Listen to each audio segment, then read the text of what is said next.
বন্ধুরা welcome to আনিষ্কা butterfly. আমি পুরুলিয়ার আরেকটা কিন্তু ভিউ তোমাদের সাথে শেয়ার করতে চলেছি। এটাও কিন্তু আমাদের সাবস্ক্রাইবারই আমাদেরকে প্রোভাইড করেছেন।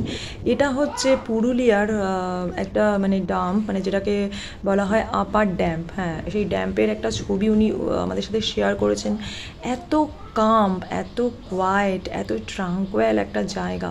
এখানকার অ্যাম্বিয়েন্সটা এত সুন্দর যে আপনি যদি সারাদিন এখানে এই ডাম্পের মানে মানে ড্যামটার সামনে যদি বসে থাকেন, মানে কীভাবে যে সময়টা কেটে যাবে তার কিন্তু আপনি কুল কিনারাই করতে পারবেন না। আর মানে এটার একটা ওয়াইড ভিউ এত সুন্দর, চারিদিকে মানে পাহাড়, একটা পাহাড়ি এলাকা দেখে যেন কেমন একটা মনে হচ্ছে যে ইন্ডিয়ার অন্য কোনো স্টেটে চলে গেছি। মনে হচ্ছে না যে উনি ওয়েস্ট বেঙ্গলেই আছেন, মনে হচ্ছে যেন ইন্ডিয়ার অন্য কোনো স্টেটে গিয়েছিলেন।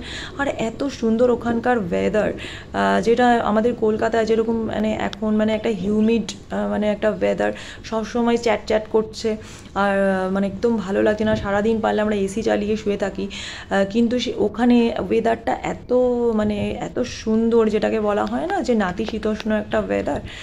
না বেশি শীত না বেশি গরম, মানে সকালবেলা মানে মোটামুটি চাদর গায়ে দিয়ে মানে শোয়ার মতো অবস্থা, মানে এতটাই মানে একটা ঠান্ডা মতো একটা মানে অ্যাম্বিয়েন্স। আর আরেকটা যেটা হচ্ছে এখানকার জলটা কিন্তু খুব টেস্টি, মানে যেটা আমাদের এখানের থেকে কিন্তু অনেক বেশিভাবে টেস্টি। তো সেই এত সুন্দর একটা ওনার মানে এক্সপিরিয়েন্স হয়েছে, এত ওয়াইড ভিউ উনি আমার মানে পেয়েছেন ওখানে গিয়ে, এই পাহাড়ি এলাকার এই সুন্দর অ্যাম্বিয়েন্সের, যে আমাদের অনিষ্কা বাটারফ্লাইয়ের সাথে কিন্তু উনি শেয়ার করতে বলেননি। আমাদের সব সাবস্ক্রাইবাররাই কিন্তু এক্সক্লুসিভ ভিউজগুলো আমাদের সাথে শেয়ার করেন, যাতে আমাদের চ্যানেল কিন্তু পায় একটু অগ্রসরতা, এগিয়ে যাওয়ার পরিসর। হ্যাঁ, আমরা ওনাদের এই মানে যে ওনারা যেই চেষ্টাটা করছেন, ওনাদের এই প্রচেষ্টা আমাদের চ্যানেলকে এগিয়ে নেওয়ার জন্য, ওনাদের যে এই যে একাগ্রতা, এটাকে অনিষ্কা বাটারফ্লাই জানায়। অনিষ্কা বাটারফ্লাইয়ের তরফ থেকে একটা পূর্ণিশ থ্যাংক ইউ সাবস্ক্রাইবাররা এত আমাদেরকে হেল্প করার জন্য। আর আপনাদের যদি এই ভিডিওটা ভালো লাগে প্লিজ সাবস্ক্রাইব করবেন।